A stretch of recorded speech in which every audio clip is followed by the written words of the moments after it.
Salve, salve pessoal, beleza? Como é que vocês estão? Tudo bem? Estamos dando aqui então sequência à nossa primeira aula. Nós já fizemos aí uma revisão, né? Uma revisão não, verificamos a ementa e agora a gente vai partir para uma revisão, tá? De alguns conceitos importantes que vocês estudaram no semestre passado. Deixa eu só marcar meu horário aqui, beleza? Vocês estudaram em Direitos Reais 1, que vão ser importantes para a gente caminhar bem esse semestre, tá bem? Bom, Direitos Reais 2, então, a apresentação, já me apresentei, já conversei com vocês a questão da apresentação de vocês para mim, né? E aí, ser o nosso plano de curso, que a gente já tratou quando a gente falou da ementa, né? E lembrando que eu vou tentar gravar, tá? Minha ideia é gravar cada uma desses temas em uma aula, beleza? E aí as aulas vão ter durações variadas, né? Por exemplo, a aula de hoje vai ser mais curta, porque as noções, elas me exigem menos tempo do que superfície e servidão, por exemplo. Show de bola? Então vamos começar aí. Beleza, introdução. Introdução, relembrar, pessoal, a diferença aí, né, de classificação de direitos subjetivos em direitos existenciais e direitos patrimoniais, né? Os direitos existenciais são os direitos da personalidade, então nome, honra, integridade física, integridade psicofísica, imagem, né? São os direitos da personalidade, são direitos relacionados à própria existência do ser humano, né? Já os direitos patrimoniais, como o próprio nome diz, são relativos a questões do patrimônio, né? E eles se dividem em direitos obrigacionais, também chamados de direitos pessoais ou direitos de crédito, e direitos reais, que é o que a gente está estudando, né? A diferença é que eles possuem características diferentes, tá? Como a gente vai analisar um pouco mais à frente, os direitos reais eles possuem algumas características e os direitos obrigacionais possuem outras características. Muito embora essa questão modernamente venha sendo contestada por alguns autores, beleza? Isso eu vou tratar logo adiante com vocês. Então, uma observação aqui é que alguns autores têm defendido que os direitos reais devem ser vistos também sob o aspecto existencial, não só o aspecto patrimonial, uma vez que a propriedade ela promove os direitos da personalidade, né? Então, por exemplo, quem é proprietário de imóvel, tem moradia, ele acaba, consequentemente, tendo resguardo de direitos da personalidade, como, por exemplo, sua privacidade, sua intimidade, sua integridade física, sua saúde, né? Só você imaginar alguém que mora na rua e alguém que mora numa casa, né? Quem que está com os seus direitos da personalidade mais protegidos? Quem mora numa casa, né? Então, o direito à moradia atualmente, ele passa a ser visto por alguns autores também sobre o seu aspecto existencial, não só sobre o aspecto patrimonial. Beleza? Isso sim, vocês provavelmente tudo isso vocês viram, né, no semestre passado, tá? Talvez assim eu fale de alguma forma diferente ou alguma coisa que você já não lembre, né? Mas isso é tema próprio de Direitos Reais 1, tá? Estou fazendo aqui uma revisão porque para mim e para vocês é importante ter essa bagagem para que a aula caminhe bem nesse semestre, beleza? E aí, qual é o conceito, pessoal, de direito real? Tá? E aí eu peguei um conceito do Carlos Roberto Gonçalves. Ele fala o seguinte: o direito real consiste no poder jurídico direto e imediato do titular sobre a coisa, com exclusividade contra todos.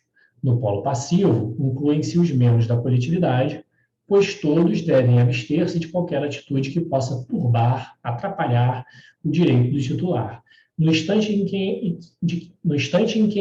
que alguém viola esse dever, o sujeito passivo, que até então era indeterminado, ele se torna determinado. Beleza?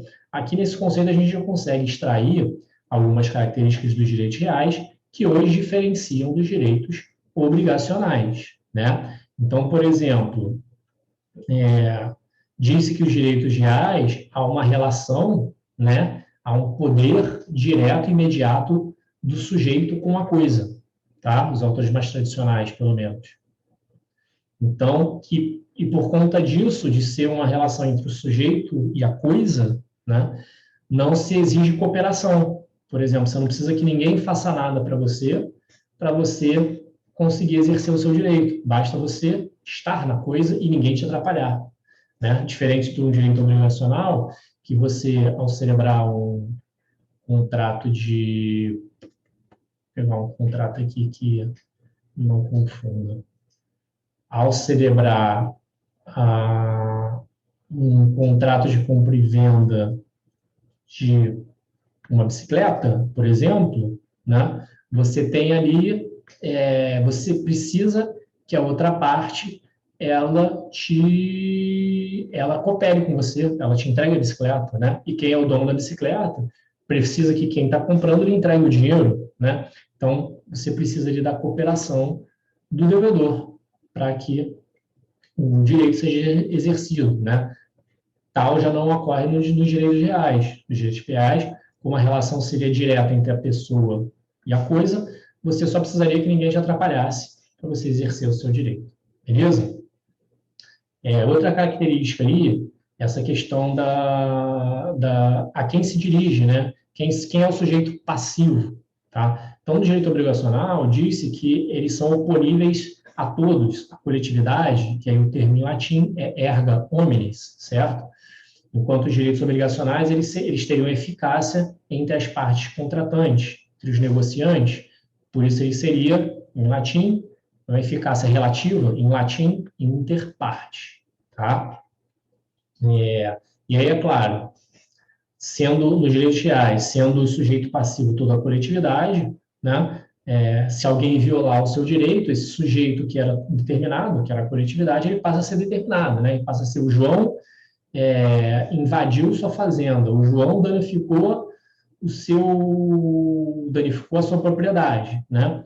A partir desse momento, o sujeito, né, que era passivo, que era a coletividade, ele se torna determinado, né? É o João. Se você vai ajuizar uma ação para evitar, né, esse incômodo à sua propriedade ou pedir um ressarcimento dos danos causados, por exemplo, né? Aí você vai mover a sua pretensão face ao João, certo? Beleza. E onde é que são... uma outra característica, né, dos direitos reais, que os diferencia dos direitos obrigacionais, também chamados, lembrando, direitos de crédito ou direitos pessoais, né, é que os direitos reais eles são taxativos. Isso significa que as partes elas não podem criar novos direitos reais. Elas têm a sua autonomia privada tolhida nesse aspecto. Diferentemente, quando a gente trabalha os direitos obrigacionais, há uma livre autonomia privada das partes, né? Elas são livres para criarem novas espécies negociais. E isso é bastante comum no direito obrigacional, tá, pessoal? A criação de novas espécies obrigacionais e o direito, na verdade, que ele vem correndo atrás dos fatos da vida, né? E tentando regulamentar situações que ele não previu e que as partes criaram baseadas na sua autonomia privada, né? É claro que, relembrando também, a autonomia privada ela não é absoluta, né? Você precisa, por exemplo, cumprir aí, obedecer normas de ordem pública, né? Você precisa obedecer à lei, né? Você também não pode criar qualquer contrato que seja contrário aí a princípios legais, né? Ou que seja contrário a conceitos de ordem pública, beleza? Mas sim, você tem, dentro ali da legalidade, né? Você tem possibilidade de criar o contrato que você quiser quando se trata de um direito obrigacional, né? Já no direito real, não. Você é obrigado a seguir os modelos existentes previstos na lei, né? Não podendo criar outro. Se você criar um outro ele pode vir a ser um direito obrigacional, mas ele não será um direito real, ou seja, ele não vai ter características específicas dos direitos reais, né? E o artigo 1225 do Código Civil, ele elenca quais são os direitos reais, tá? Só fazendo um adendo, eventual lei específica pode vir a criar um direito real, tá? Não precisa estar tudo nesse rol do Código Civil, beleza? Então, no Código Civil, quais são os direitos reais previstos? A propriedade, que vocês estudaram em conjunto com a posse, né? Que não é um direito real. Então, no primeiro semestre, tá? E aí, a partir da propriedade, são os direitos reais que a gente vai estudar nesse semestre, que são os direitos chamados de direitos reais em coisa alheia, beleza? Então, superfície, servidão, usufruto, uso, habitação, direito do promitente comprador do imóvel, penhor, hipoteca, anticrese, concessão de uso especial para fins de moradia e concessão de direito real de uso, e a laje. Tá? O Código Civil de 2002 ele excluiu dois direitos reais que existiam no Código anterior, que é a enfiteus e a constituição de renda sobre imóvel. Tá? E ele incluiu dois novos direitos aí, que é a superfície e o direito promitente comprador do imóvel. Ok?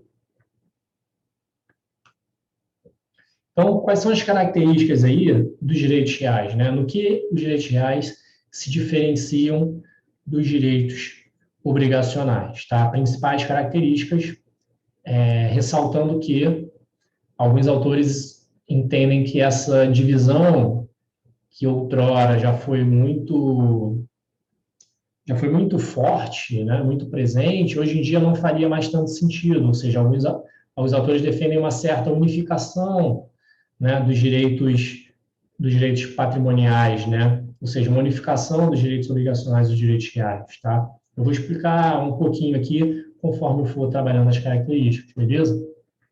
Mas classicamente, tá? Classicamente, principais características. Então, os direitos reais são direitos absolutos no sentido de que são oponíveis à coletividade, ou seja, erga omnes, né? O objeto da relação entre o titular e a coletividade é o dever geral de abstenção. Se alguém violar esse direito, né, esse dever geral de abstenção, ou se alguém violar o direito de um titular de um direito real, esse sujeito que era indeterminado se torna determinado, né? Você sabe quem violou, e o titular do direito real, ele nasce para ele a pretensão de impedir a agressão, a violação, ter os seus prejuízos ressarcidos e etc. Beleza? Então, se alguém invade a sua propriedade ou está ameaçando invadir a sua propriedade, você pode ajuizar uma ação buscando que essa ameaça seja cessada, né? Se alguém viola, se alguém quebra um patrimônio seu, né, uma propriedade sua, você pode ajuizar uma ação pedindo o ressarcimento dos prejuízos. Tá? Já os direitos obrigacionais, qual é a característica dele, né, oposta? É que eles seriam relativos, ou seja, eles teriam eficácia apenas entre os negociantes, ou seja, interpartes. Aí eu quero bater um papo, fazer um parênteses aqui e bater um papo com vocês sobre isso. Sobre uma água aqui.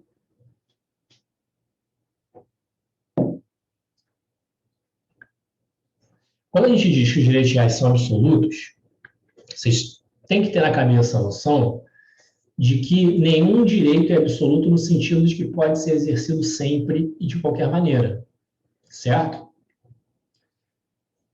Os direitos eles têm que ser exercidos conforme a sua conforme o seu legítimo, né? Conforme legitimamente ele foi criado para ser utilizado. O que eu quero dizer com isso? Que você não pode abusar do seu direito, né? Então, mesmo um direito de propriedade, que é um direito absoluto, por exemplo, ele pode ser exercido de forma abusiva, né? Nesse caso, ele não será protegido quando ele for exercido de forma abusiva, né? Então, quando a gente diz que o direito é absoluto, não quer dizer que ele pode ser exercido de qualquer maneira e sempre, né? Ele vai ser exercido, na verdade, o que quer dizer é que ele é oponível à coletividade, tá bem?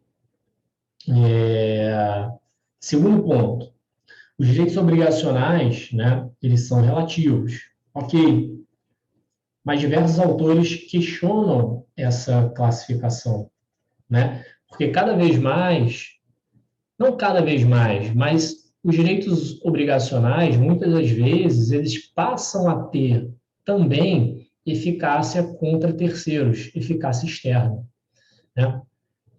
Então, por exemplo, vou dar dois exemplos aqui gerais, né? Um exemplo é a função social, né? Por meio da função social,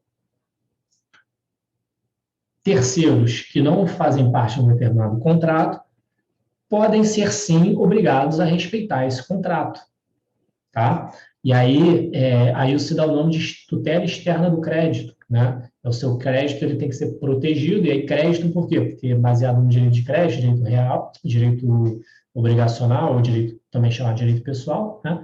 Ele é protegido contra terceiros que não negociaram, não fazem parte do contrato. Vou dar um exemplo aqui, caso concreto para vocês disso, tá? Depois eu tenho que falar, só para não esquecer da obrigação com efeito real, beleza? Estou com medo de esquecer isso aqui. Mas se eu me esquecer, vocês mandam um zap, eu mando lá um vídeo pelo WhatsApp falando, tá?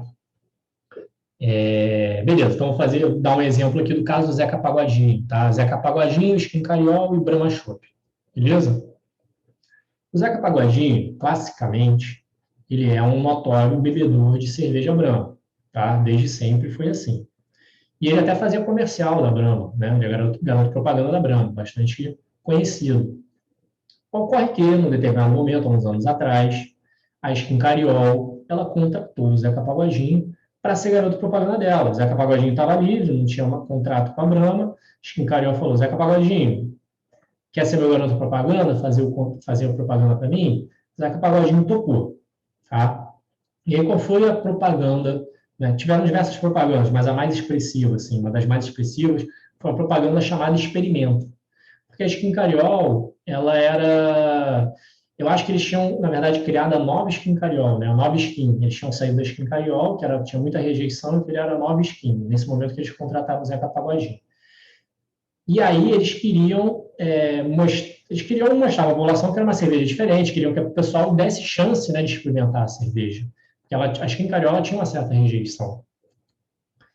Ela era chamada não tão carinhosamente com um apelido aqui, que eu não vou dar aqui, porque está sendo gravado esse vídeo. Mas não sei se vocês vão se lembrar, mas tinha um nome de Skin Cariol, era chamada de Nananã Cariol. E aí, beleza. Eu lembro até que tinha um evento que eu acho que era o Rock in Rio, que eu fui, que a cerveja oficial era Skin Cariol, então você só podia beber Skin Cariol. Acho que já era nova Skin na época, e aí o pessoal estava revoltado, que não tinha outra opção de cerveja. Mas, enfim, deixando o gosto de cerveja de lado, ela criou essa propaganda com o Zeca Pagodinho, e a propaganda chamada Experimento mostrava diversos atores famosos, globais, tá? Num bar, a cena se iniciava num bar com um determinado ator, que eu não me lembro o nome, tinha Thiago Lacerda, tinha Luciano Huck, e outros que eu não lembro o nome, alguns eu nem sei o nome, tá? E essa pessoa, o garçom serviço que encareou para essa pessoa olhava ali, ficava meio na dúvida, o pessoal do bar ali, né, começava a gritar, experimenta, experimenta, experimenta, e o cara experimentava, aí soltava aquele, né, de que gostou, aprovou, aí todo mundo ia para a rua, aí mostrava a cena na rua, o pessoal gritando experimenta, cantando, feliz, e aí chega num barzinho, mesmo quiosque, assim, simples, está o Zeca Pagodinho sentado, o povo começa a gritar experimenta, experimenta, o garçom serve ali a Skin Cariol no copo dele, ele fica na dúvida, o povo gritando ele experimenta, experimenta, experimenta, ele toma a cerveja e aprova, faz assim um joinha, né? Acho que gostou da cerveja. Aí acaba o comercial. Beleza, o comercial fez muito sucesso, as vendas da Skin Cariol aumentaram bastante nesse período. O que a Brahma Chopp resolveu fazer? Cara, eu vou trazer o Zeca Pagodinho de volta para mim. Eu vou trazer ele, vou contratá-lo para ele fazer uma propaganda para mim. E efetivamente fez. Ele ofereceu um contrato com o Zeca Pagodinho, o contrato do Zeca Pagodinho aceitou o contrato, tá? E fez propagandas, passou a fazer propagandas para a Brahma. Qual era o problema?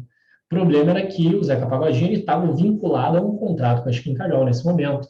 Então, ao ele celebrar um contrato com a Brahma Chopp, ele rompeu o contrato, ele desrespeitou, né, o contrato com a Skin Cariol.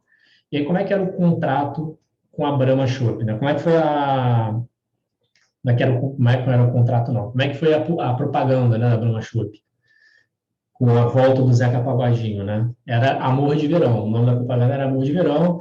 Ele estava lá com os sambistas, tomando cerveja, feliz da vida e cantando que fraquejou, que teve um amor de verão, experimentou outro sabor, mas que estava voltando para quem ele efetivamente amava, que era a cerveja branca, né? Então era como se a Skin Cariol tivesse sido um caso de verão, mas que quem ele ama de verdade era a Brahma Chopp, né?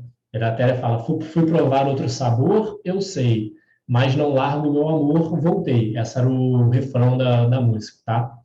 Esses dois comerciais eles têm no YouTube, beleza? Vocês podem, jogando ali, primeiro comercial você joga Experimenta Skin Cariol, Zeca Pagodinho, Experimenta Skin Cariol, provavelmente vocês vão achar. No segundo vocês colocam Amor de Verão, Brahma Chopp, Zeca Pagodinho, provavelmente vocês vão achar também no trecho, tá? O Experimento tem o comercial inteiro. Do outro você só tem um trechinho. A Skin Cariol ficou revoltada, né, incomodada com a situação, gerou um bafafá na época danado, foi fofoca para lá, fofoca para cá, o CONAR foi chamado a intervir, o CONAR é o órgão que regulamenta as propagandas, a Skin Cariol ajuizou uma ação contra o Zeca Pagodinho e ajuizou uma outra ação contra a Brahma, vou chegar lá, e fez uma propaganda que ficou também muito conhecida, e essa vocês não acham no YouTube, tá? Eu acho que ela é proibida, né, ela foi proibida de passar pelo CONAR, e acho que ninguém tem aí, pelo menos eu não encontrei no YouTube, que é a do, eu vou contar aqui, Prato do Dia. O nome da propaganda é Prato do Dia. Aí aparecia lá na propaganda o pessoal no bar, tinha até um sósia do Zeca Pagodinho nessa propaganda. E aí o pessoal estava tomando cerveja, batendo papo, e eles perguntavam assim, você se venderia por 100 mil reais? O sujeito, não, 100 mil reais jamais, de maneira nenhuma, eu não me vendo, meus amigos aqui, não sei se ele falava dos amigos ou da esposa, o que era a traição, efetivamente. Aí o cara, e se eu te pagasse 200 reais? O cara, não, de jeito nenhum, isso não é de mim, tal. Aí o cara ia aumentando o valor e tal, até que chegava a 2 milhões de reais. Quando chegava a 2 milhões de reais, aí o cara olhava assim, como assim, 2 milhões eu aceito, tá? Ele dava a sensação de que com 2 milhões ele aceitaria, e aí nesse momento vinha aquele quadro de giz, né, que alguns botecos normalmente têm, com o prato, com a descrição do prato e o preço, e aí tinha assim, prato do dia, escrito traíra, com um desenho de um peixe, né? Um peixe com a batata e tudo mais. Ou seja, remetendo a que o Zeca Pagodinho era traíra, tinha sido traíra com a Chincariol, né?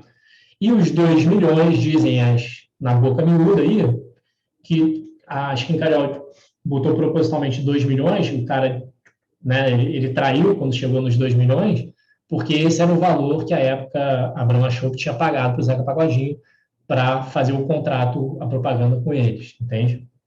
Então, beleza, esse comercial foi proibido, tá? Beleza. O que eu ia falar? Beleza, das ações. A Chincariol usou uma ação contra o Zeca Pagodinho e a usou uma ação contra a Brahma Chopp. Quanto o Zeca Pagodinho não tem muita defesa. Dizem até que a Brahma Chopp, no contrato com o Zeca Pagodinho, já previu que ressarcia ele de qualquer indenização que ele fosse obrigado a pagar a Chincariol. Mas com relação a Brahma Chopp, né, a ação da Skin contra a Brahma, tem uma discussão aí, que foi um argumento levantado pelos advogados. Se vocês fossem advogados da Brahma, que argumentos vocês utilizariam na defesa da empresa? Vou deixar vocês pensarem enquanto eu bebo uma água. Ora, o argumento utilizado, um dos argumentos, justamente esse que a gente acabou de ver aqui. Ora, a gente está falando aqui de um direito obrigacional, os direitos obrigacionais são relativos, isso significa que a eficácia do contrato é entre Chincariol e Zeca Pagodinho. Eu, Brahma, não fiz parte desse contrato, não me comprometi a nada. Portanto, eu não descumpri qualquer cláusula do contrato, justamente porque eu não participei desse contrato, eu não assinei o contrato. Eu não tenho nada a ver com o contrato entre Zeca Pagodinho e Chincariol. Logo, para que os pedidos sejam julgados improcedentes. Tá? A defesa boa. Porém, pela função social dos contratos, né? Também nós temos a função social da propriedade, que faz, inclusive, essa noção de propriedade como direito absoluto ela se relativizar, né? Porque a propriedade ela só vai ser, né? Ela só vai ser respeitada, né? Caso ela obedeça a função social, tá? Mas, enfim, voltando aqui, pela função social do contrato, mesmo terceiros que não tenham feito parte, né, de um determinado contrato, podem ser obrigados a respeitá-los. E esse é um desses casos. A Brahma, muito embora não fizesse parte dos contratos, ela tinha o dever de respeitar o contrato celebrado entre a Schincariol e o Zeca Pagodinho, em razão da função social dos contratos. Beleza? Então, veja aqui, pela função social dos contratos, perde um pouco o sentido dizer que os direitos obrigacionais são relativos, né? Porque muitas das vezes eles vão ter eficácia também perante terceiros, que a gente chama de tutela externa do crédito, beleza? Bom, feito esse parênteses, eu volto agora para o que eu tinha dito que eu ia falar, que é obrigação com eficácia real, que também é um exemplo, né, de que um direito obrigacional ele passa a ter eficácia erga omnes, perante terceiros, né? A hipótese, por exemplo, do contrato de locação, tá? Então, o contrato de locação tem duas partes, locador e locatário. Se o imóvel é vendido no curso do contrato, o contrato ainda estiver por prazo determinado, vamos dizer que você alugou o imóvel por 30 meses. Passado 10 meses, o dono do imóvel ele vende esse imóvel para outra pessoa. Como é que o seu locatário fica? Né? Quem comprou pode te tirar? Se você entender simplesmente é um direito obrigacional relativo, quem comprou não faz parte do contrato, né, de locação, pode tirar, manda bala, né? Só que o próprio direito ele prevê que nessa hipótese, caso o contrato seja determinado, caso você tenha registrado o contrato de locação no RGI, junto à matrícula do imóvel, né? Esse terceiro que comprou o contrato, ele é obrigado a respeitar o teu contrato. Então, veja também a chamada obrigação com eficácia real. Né? Então, veja também que é um exemplo de que é um direito obrigacional que tem eficácia perante todos. Né? Essa diferença que outrora já foi mais estanque, já foi, ou que já se defendeu que ela era mais estanque, hoje em dia ela vai perdendo, né? Ela vai se diluindo, ela vai perdendo a sua força. Beleza? Beleza, pessoal. Outra característica aqui é o direito de sequela, né? Que é, na verdade, é decorrente aí da ambulatoriedade e da aderência, né? Que são características também, que significam que o direito real, né? Ele adere à coisa e ele segue com a coisa. Se outra pessoa comprou, se alguém roubou, o que aconteceu com a coisa, o direito real está lá, está grudado, está aderido àquela coisa. E o titular do direito real, para ele, pouco vai importar quem está com a coisa naquele momento. Né? Ele vai poder se valer dessa coisa. Então, por exemplo, no direito real de garantia, né? Uma hipoteca, que é um direito real de garantia. Uma pessoa, o João, ele foi lá no banco, falou, banco, eu preciso aqui de 100 mil reais emprestado. Você me empresta? Aí o banco analisou o crédito do cara, falou assim, João, eu te empresto sim, mas eu quero alguma garantia, né? É muito arriscado eu te emprestar o dinheiro e, de repente, você sobe no mundo, você gasta o dinheiro, não consigo mais achar você, ou você não consigo achar patrimônio, eu quero que você me dê alguma garantia. Aí o João fala assim, eu tenho um imóvel aqui que está avaliado em 200 mil reais, eu posso te dar esse imóvel como garantia, né? E aí a gente celebra um contrato de hipoteca.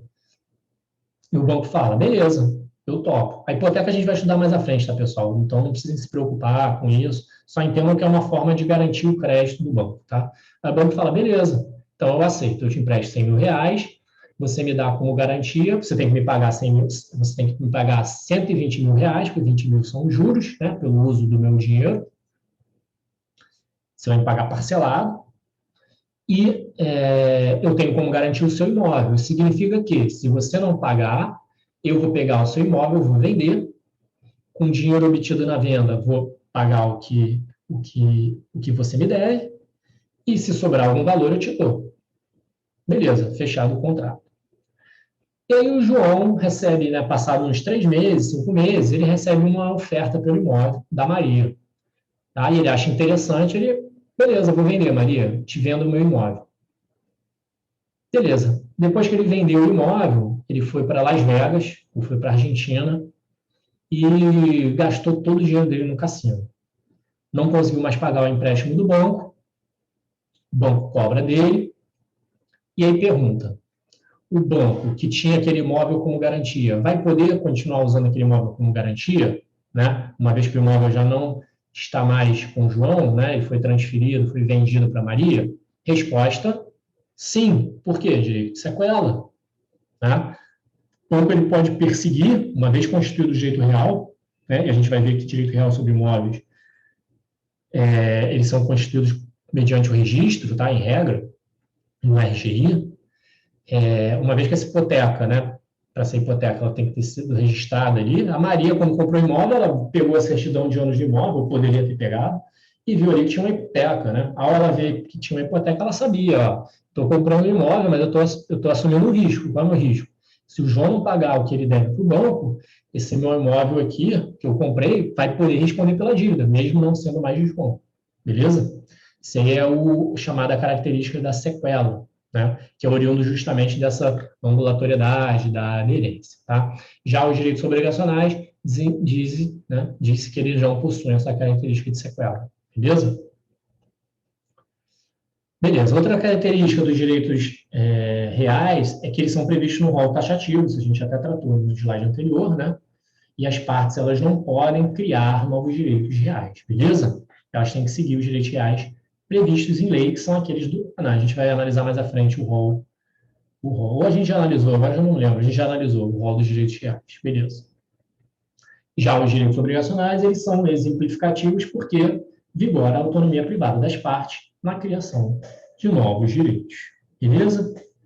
Outro caráter, pessoal, dos direitos reais, o caráter atributivo, quer dizer que, para o titular exercer o poder, os poderes inerentes ao direito real, né, ele independe da colaboração de quem quer que seja. E aí diz-se que os direitos obrigacionais eles são cooperativos porque exige-se a cooperação do devedor para que o direito seja exercido. Beleza? Beleza. Como é que se dá a aquisição dos direitos reais? Isso tudo, pessoal, relembrando, vocês já viram isso no semestre passado, tá? Estou passando aqui só revisitando esses temas, porque são importantes para a gente, quando a gente começar efetivamente a adentrar no tema dos direitos reais 2, tá? Show de bola. Como é que se dá a aquisição dos direitos reais, né? Aí depende.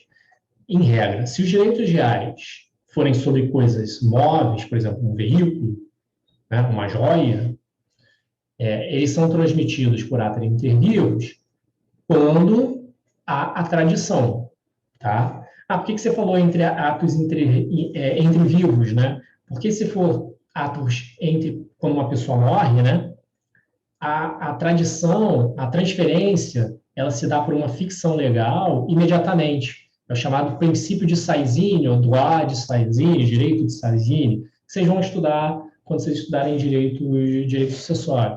Direitos imóveis, mesma coisa, tá? Com relação ao morto ou vivo, mas entre vivos, tá? Ela se adquire com registro. Então, você tem que pegar ali o título, né? Por exemplo, uma compra e venda de um apartamento, né? Você tem que pegar esse documento de compra e venda por si só, não te dá a propriedade do imóvel. Você tem que pegar esse documento e levar a registro no cartório relativo ao imóvel. Tá? Aí, a partir desse registro, você é considerado o proprietário do imóvel. Antes disso, não. Antes disso, você só tem um direito de adquirir o imóvel. Tá? Você tem um direito obrigacional, na verdade. Tanto até que, se duas pessoas celebraram um contrato de compra e venda de um mesmo imóvel, tá? Uma celebrou o contrato, que dia é hoje? Vou pegar aqui. Uma celebrou o contrato dia 20 de fevereiro e outra celebrou o contrato dia 25 de fevereiro.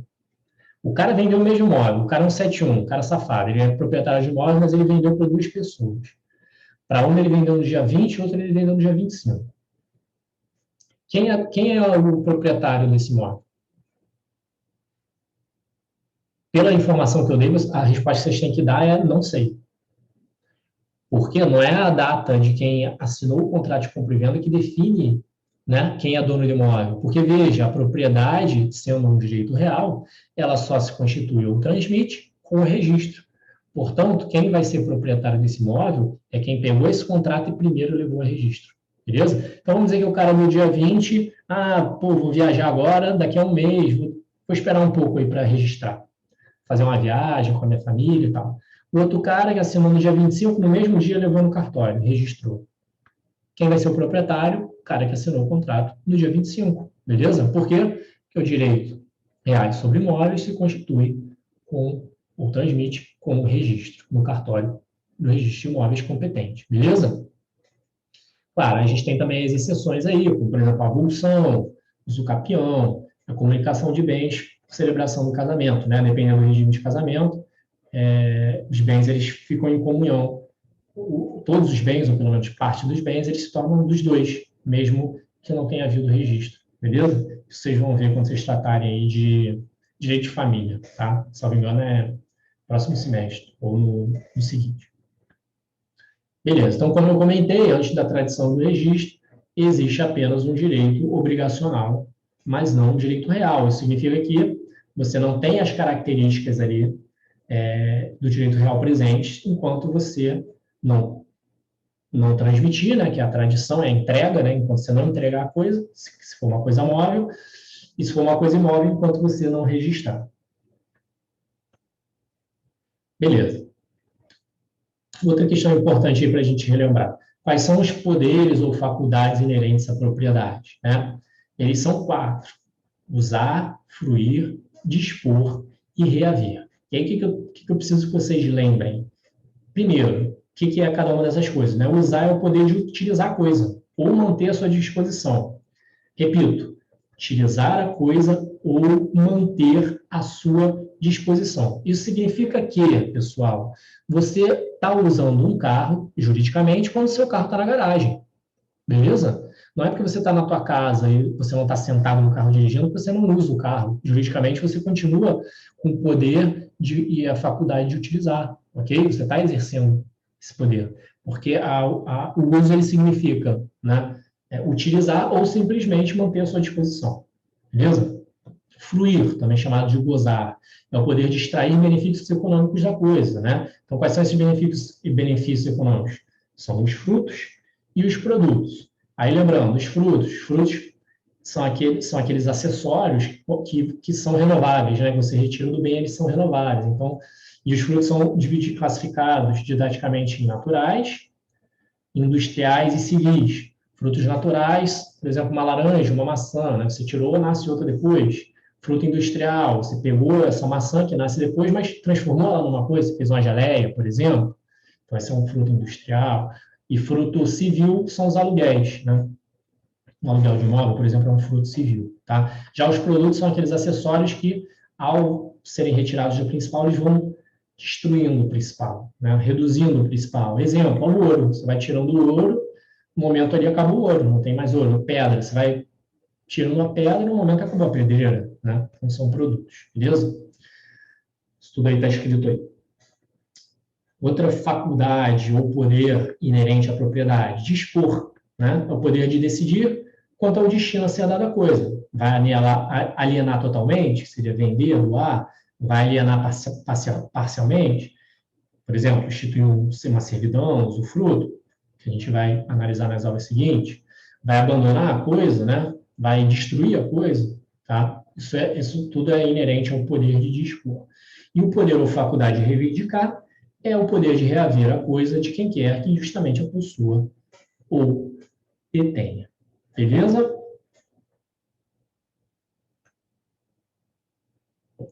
Quando todos esses poderes, pessoal, eles estão reunidos na mão de uma pessoa só, diz que essa pessoa detém a propriedade plena, né?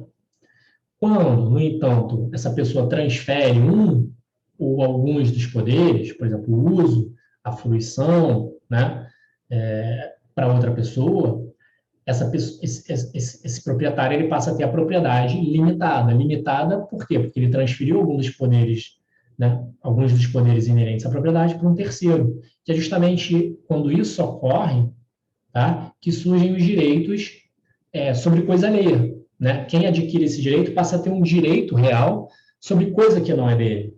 Então, por exemplo, quem tem usufruto, né? Quem adquiriu um bem por usufruto. A gente vai estudar esse usufruto mais à frente, então calma, pessoal, fiquem tranquilos que a gente vai, vocês vão entender bem ainda, mas só para vocês já irem, né, abrindo a cabeça aqui. Quem adquire um bem por usufruto, né? Ele vai ter o poder de usar e fruir da coisa. São esses, dos 4 poderes da propriedade, ele adquiriu 2, né? E o proprietário ele permaneceu com os poderes de dispor e reivindicar. Ou seja, né, ambos ali, o proprietário ele tem a propriedade limitada, porque ele transferiu parte dos poderes para um terceiro, né, e esse terceiro ele passa a ter direito real sobre coisa alheia, né, que é justamente o que a gente vai estudar ao longo desse semestre. Beleza?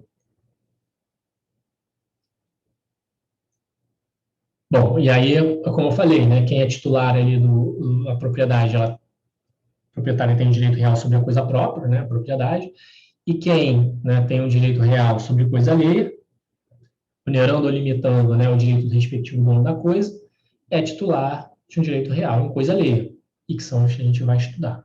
Beleza? Didaticamente, os direitos reais em coisa alheia são divididos em três classificações. O primeiro são os direitos reais de fruição, né? E aí são os que proporcionam, então, o aproveitamento de utilidades materiais em bem alheio. Exemplo, superfície, servidão, uso, usufruto, habitação, concessão de uso, direito de laje. Os segundos são os direitos reais de garantia. Né? Eles vinculam um bem alheio à satisfação de um direito de crédito. Tá? E aí, que direitos são esses? Penhor, hipoteca, anticrédito. Em terceiro lugar, nós temos o direito de real de aquisição. Eles buscam proteger o titular em tornar-se proprietário de um bem alheio. E aí nós temos o direito do promitente, comprador do imóvel. Beleza? Tudo isso será visto aí ao longo desse semestre. É uma matéria assim que não é tão agradável, né? Vamos falar a verdade, não é uma matéria assim tão que delícia de matéria, né? Direitos reais, né?